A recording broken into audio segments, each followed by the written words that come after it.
Let's go to the NFC South now, Chelsea, where we're talking about the New Orleans Saints and your guy, Jameis Winston. Win total set at BetMGM at 8.5. The over is plus 100, so even money. Slightly juiced to the under at minus 120. To make the playoffs, yes is plus 135. No is minus 165. And the odds in the NFC South shake out like this. The Bucs are minus 300 to win. The Saints are plus 375. Panthers 10 to 1. Falcons 25 to 1. The big story here, Dennis Allen taking over as head coach after Sean Payton stepped down.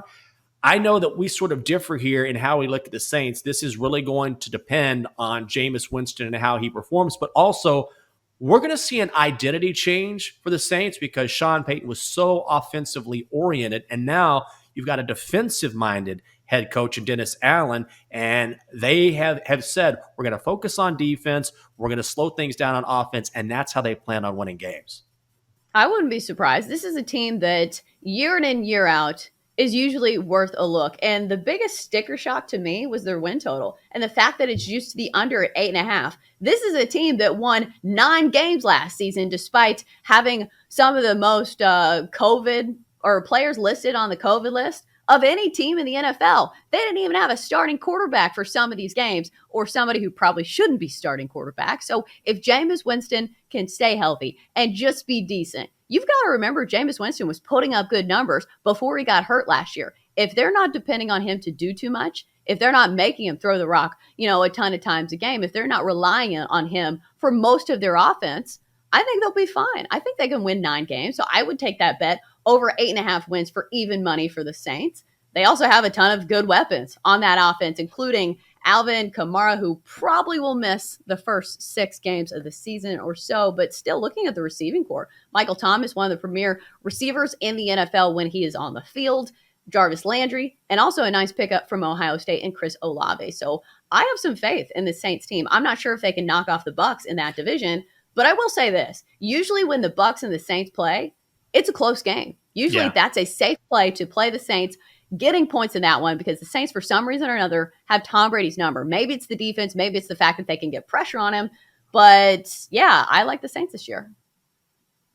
I think the Saints are going to be one of those teams that I am fading the Saints. This isn't my favorite bet on the board, so I'm not going to bet them on the under for their win total, which I think is the right side, but I know you can make a case for the over.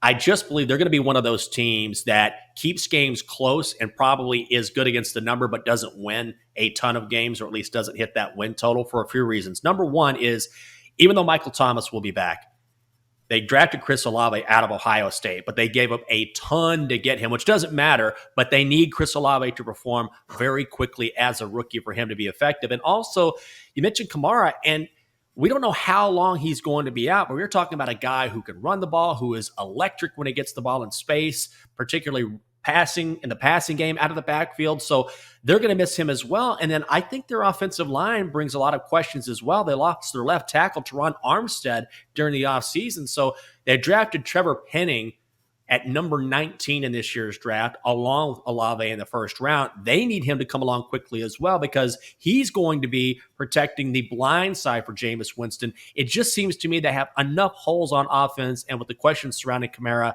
I'm going to stay away from the Saints. I like the Saints, and I think the argument against them is you made up some great points, but also they have the 7th toughest schedule in the NFL, but also they play in a pretty weak division. With the exception of the Bucs, there are plenty of winnable games when it comes to the other 2 teams in their division with the Falcons and the Panthers. Maybe the Panthers are better than expected with Baker Mayfield, but still, I think I am remaining steady on that win total for the Saints, going over 8.5 wins for even money. I love it, personally. Well,